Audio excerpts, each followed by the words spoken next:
देश में एक मुद्दा, एक बिल जो इन दिनों चर्चाओं का विषय बना हुआ है। इनसे बातचीत करेंगे यूजीसी के बारे में। इससे घृणा फैलने वाली है। इस देश में एक दूसरे भाई को अलग किया जा रहा है। तो इतिहास में ये लिखा जाएगा कि जिस प्रदेश में मेरे श्री राम का मंदिर तुमने बनाया, उसी प्रदेश में तुम चुनाव हार गए। नमस्कार, मैं आपके साथ धीरज शुक्ला और आप देख रहे हैं देश लाइव 24। देश में एक मुद्दा, एक बिल जो इन दिनों चर्चाओं का विषय बना हुआ है। इसको लेकर आज हम दिल्ली के कनॉट प्लेस पे मौजूद हैं। यहाँ पर कुछ लोग हमारे साथ हैं, इनसे बातचीत करेंगे यूजीसी के बारे में। क्या जानते हैं यूजीसी के बारे में? बोलिए, यूजीसी के बारे में क्या जानते हैं?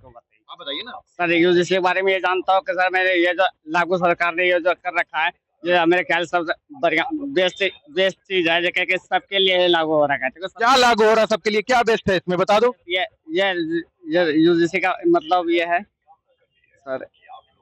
आप बताइए, यूजीसी जो लागू हुआ है इससे क्या समाज में मैसेज जा रहा है और क्यों इसको लोग विरोध कर रहे हैं? इससे घृणा फैलने वाली है। इस देश में एक दूसरे भाई को अलग किया जा रहा है और ये देश के लिए खतरनाक है। आगे अब और खतरनाक है। क्या अलग किया जा रहा है? तो ये ओबीसी, एससी और एसटी को इकट्ठा कर दिया। जनरल को कह दिया तुम बाहर चले जाओ, तुम समुद्र में जाओ, मेरे को चुनाव जीतना है बस। अच्छा, बस ये चुनाव का फड्डा है बस। लेकिन लोगों का कहना है कि माहौल बिगाड़ने की कोशिश है। मैं कह तो रहा हूँ, सीधी सीधा सा जब सवाल है, अगर ये उत्तर प्रदेश में अगर चुनाव हार गए तो ये पूरी दुनिया में थू-थू हो जाएगी। और जो इतिहास लिखा जाएगा ना, उसमें काला अध्याय लिखा जाएगा। जो 1000 पीछे का ये हम लोगों को, ये देश को, ये नौजवानों को बता रहे हैं, गांधी और नेहरू की बताते हैं, पटेल की बताते हैं, ये सब खत्म हो जाएगा। लेकिन सवाल ये है कि उत्तर प्रदेश में जिस भारतीय जनता पार्टी में जनरल कैटेगरी का माना जाता है, वहीं उनका विरोध हो रहा है पार्टी के अंदर। ये लोग कर रहे हैं। ये तो कह रहा हूँ दोस्त, लेकिन इस बिल से तो विरोध हो रहा है ना। विरोध हो रहा है। मैं कुछ भी विरोध हो, ये पीछे नहीं हटने वाले।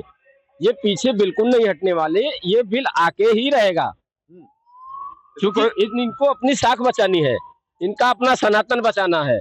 अरे सनातन से इस बिल का क्या मतलब है? सनातन का बिल का तो है ही है। अयोध्या में ये चुनाव हारे और पूरी दुनिया में थू-थू हो गई।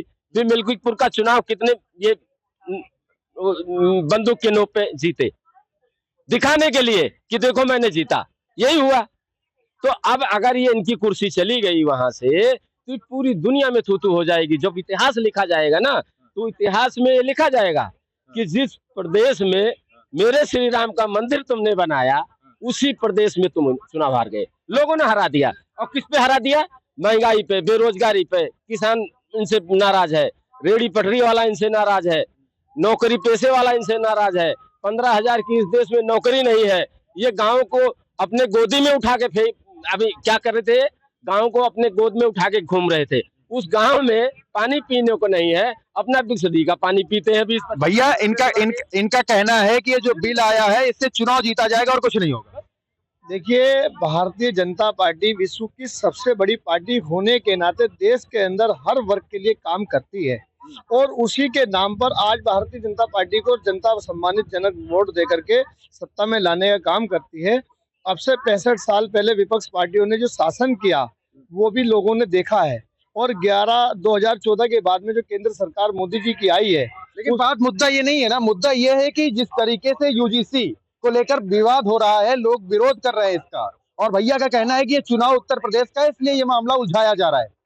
देखिए, उलझाने का काम भारतीय जनता पार्टी नहीं करती। जो फिर कर क्या रही है? भारतीय जनता पार्टी के ही लोग तो इसका विरोध कर रहे हैं। नहीं, विरोध नहीं है, उसके अंदर डेवलपमेंट हो बेहतर तरीके से इस बिल को लेकर के लाया जाए। इस बिल के 5 ऐसे प्रॉफिट बताइए जो लोगों को मिलने वाले हैं। देखिए, इस बिल के अंदर एक तो युवाओं को आगे लाया जाएगा। जो कल तक युवा बेरोजगारी की राह पर रोडों पर फिरते थे, अब वो कहीं ना कहीं अपने इस बिल के अंदर उन युवाओं को रोजगार मिलेगा।